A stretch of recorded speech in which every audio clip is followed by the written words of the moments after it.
Hello, and welcome to the 5-Minute University topic on dealing with difficult students. This presentation is brought to you by Jenny Van Amberg from Northeastern University Bouvet College of Health Sciences School of Pharmacy. Let me start by saying, I already know what you're thinking.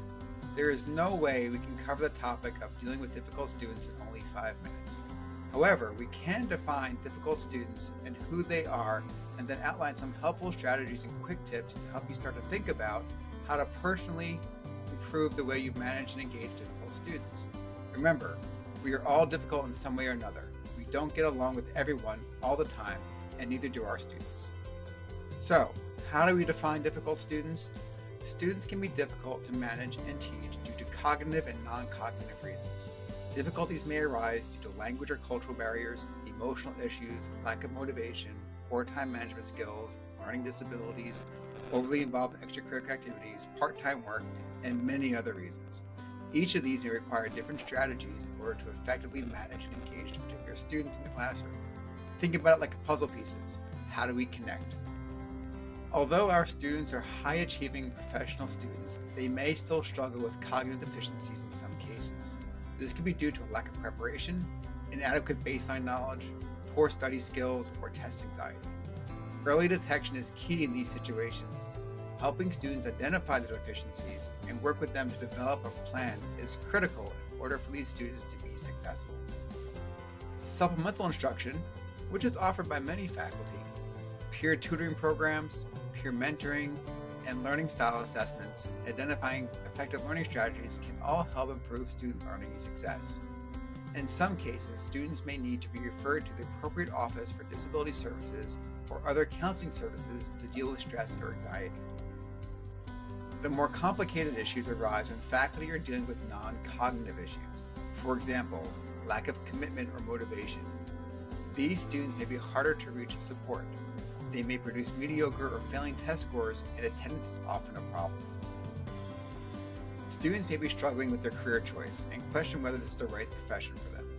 Encouraging these students to appreciate the educational opportunity and not to waste the opportunity in front of them is essential. Some of these students will not be successful and may even leave the program voluntarily. Many of you may recognize the activity-oriented student.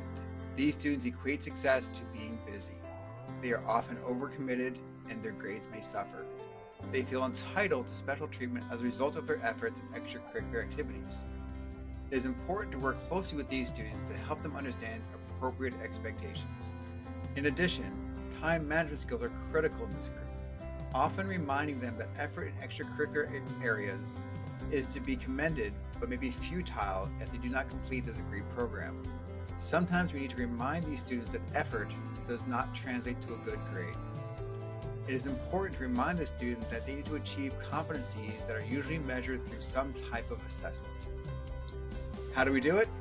In general, there are a few ways we can connect with students in order to allow us the opportunity to engage and manage each of them more effectively.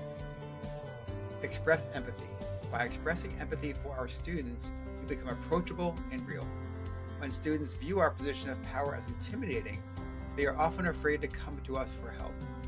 By listening to our students, we can better engage them and encourage behavior modification. Avoid argumentation. Arguing will only make them more resistant to listen or change. Sometimes a more indirect approach is better. They are adults. Allowing them to take responsibility for their learning will produce positive results. Roll with the resistance. Encouraging critical thinking by allowing the student to generate solutions rather than providing them for the student. We aren't enforcers, entertainers, or handholders. We are educators, in and out of the classroom. We should create an environment that engages students, that fosters healthy relationships between faculty and students, and one that demonstrates mutual respect. Here are some summary tips when dealing with difficult students.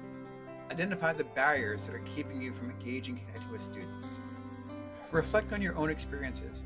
For example, when you did not connect with an educator, what would you say about why you felt they were unable to connect with you or your peers? Or consider an educator that you did engage with.